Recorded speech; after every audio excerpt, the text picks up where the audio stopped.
spooky mates of YouTube. Marcel from Aussie Horror here. In today's video, we're just going to be looking at what I picked up from the op shop. I've got 2 bags of stuff here that I managed to get for $10. I'm pretty sure I go there enough so they give me a really good discount on things. But regardless of any little discounts they might give me, $10 for 2 bags is nothing to scoff at. I'm calling this one the Smut Special, and you'll see why when I get into it. But let's see what I picked up.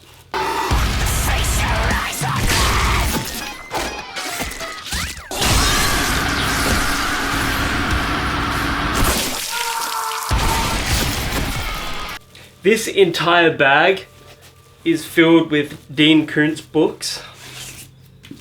First up, we have Darkness Comes. It's got a pretty good design to it.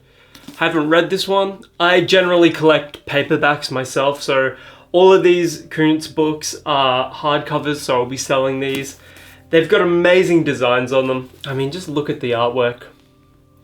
I'm currently reading Phantoms right now, and I'm enjoying it. The writing, I suppose, is comparable to Stephen King, but it's just a little simpler, I would say, but not in a bad way. Anyways, this one looks great, pretty good. Here's another one, The Voice of the Night. More cool designs on the front cover. Same picture on the back. Might be able to sell these as a collection perhaps.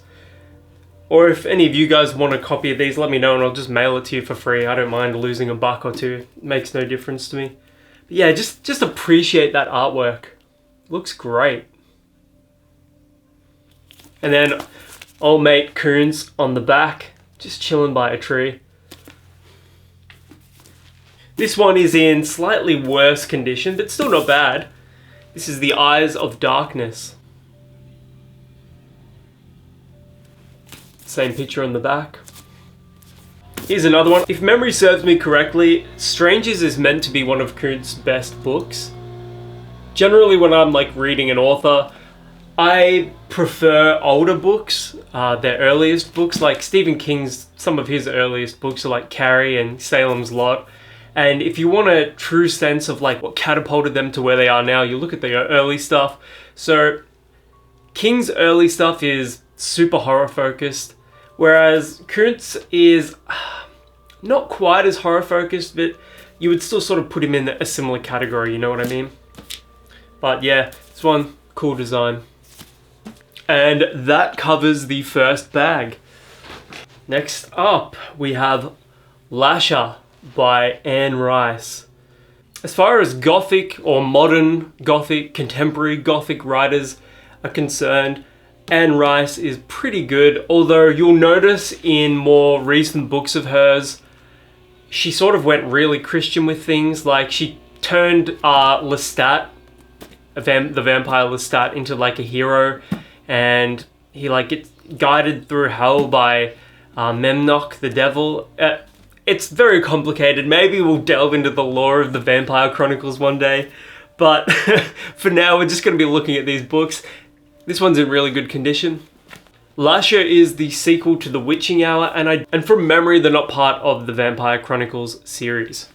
Next up, The Tale of the Body Thief, which is a part of the Vampire Chronicles series. Pandora, this was the first book in the new series, focused around, I suppose it's a sidestep from the Vampire Chronicles series. Yeah, Pandora is part of the New Tales of the Vampires, which is in the world of the Vampire Chronicles, but they don't directly follow Lestat. Maybe this video is just slowly going to become the entirety of the Vampire Chronicles lore. Vittorio the Vampire. This was the first one in the new Vampire Chronicles series. Really, this one's like brand new. I mean, look at this. Really good quality. Again though, hardcover. I don't like hardcovers. Let me know in the comments below if you're a paperback or a hardcover person. And then we have Violin. Now, from memory, this is not part of the Vampire Chronicles series at all. This is like a standalone book about a chick that gets visited by a ghost. I don't know, I think I read this one ages ago. When was this released? I'll tell you. I'll give you a quick little detail. 97. So that was after I was born. I think I have read this one, but I would have been really young.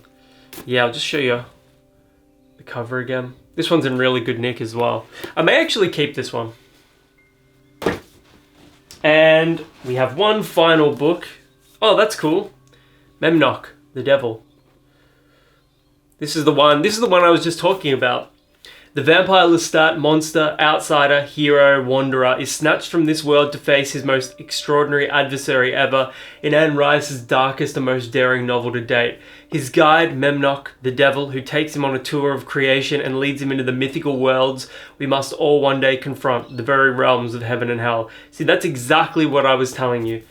She goes real Christian with it, and a lot of people dropped out after that.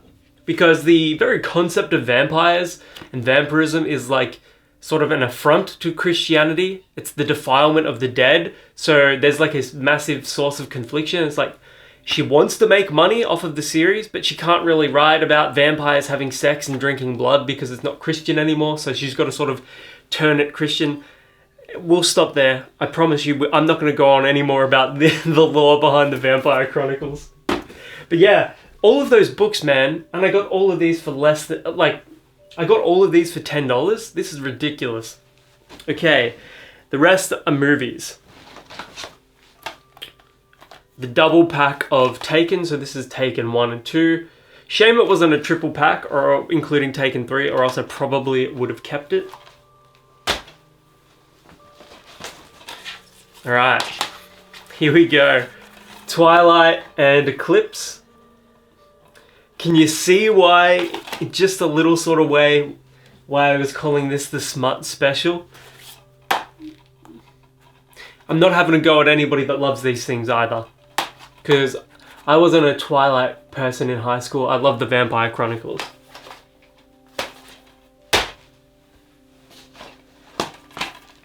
Here is an American copy of Wild Things, but it's the unrated edition. And what I love about this is that it boasts about having been nominated for MTV's Movie Award for Best Kiss. Is that really something that you want to brag about? This is a really good thriller. Super underrated. Matt Dillon always plays the slime ball really well. Kevin Bacon's cool. Neve Campbell's cool. We all know her from Scream. Nominated for an MTV Movie Award, Best Kiss, Wild Things is a scandalous tale of crime, corruption, and lust set in Florida's exclusive Blue Bay Beach community, where the ties that bind are as murky as the Everglades. Accused of the R-word by two scheming high school vixens, a student counselor is trailed by both a detective and a slick attorney who bust their devious scam wide open. Or do they? This unrated version is loaded with too hot for theaters footage, talent, filmographies, and more. Yeah, this movie was awesome. Pretty sure it's Denise Richards. Yeah, everyone had a crush on Denise Richards when I was in like high school because I'm an old man. I'm not actually that. The Mummy Returns. This is an absolute stone cold classic. The Mummy trilogy, or you could say quadrilogy, including the Scorpion King. I should actually buy the entire series on Blu-ray. The second and the third one, and they've got like Vinnie Jones or something in them. They're not really connected at all. But I remember them actually being like dumb fun. Rain Man and Analyze That. I love this movie so much. I used to love watching this with my dad. I think I may already own this. I actually picked this one up to add to my collection because when I was like dusting my shelves the other day, I saw Analyze This, but I don't remember seeing Analyze That. I always thought I had it, but just in case I don't, I'm gonna chuck this in my pile. And obviously Rain Man is a classic. Tom Cruise is awesome in it. Alright. 50 Shades of Grey and 50 Shades Freed. I'm pretty sure 50 Shades Freed is the third one. I saw this in the cinema with an ex-girlfriend. It was not a great movie, but it wasn't as absolutely awful as I thought it would be. 50 Shades of Grey. Yeah. This is pretty much why it's the Smut Special. Day After Tomorrow and Independence Day. I already own both of these movies or else I would keep this. The DVD for Independence Day is one of the very first DVDs I ever received when I was a kid. And I still have it. Still have that. That's like the first one I ever owned myself that I got given as a present. And yeah, that's basically started this whole thing. And then finally we have two good movies, 300 and Public Enemies. This is actually pretty good Depp performance. Him as John Dillinger. What a handsome lad. Christian Bale, another fantastic actor as well. Anyways, if you guys have picked up anything awesome from the Up Shop or a thrift store lately, let me know in the comments below. I can't wait to see what you guys think of this one. I hope you enjoyed it, and until the next one, my name is Marcel from Aussie Horror, and I'll catch you guys around.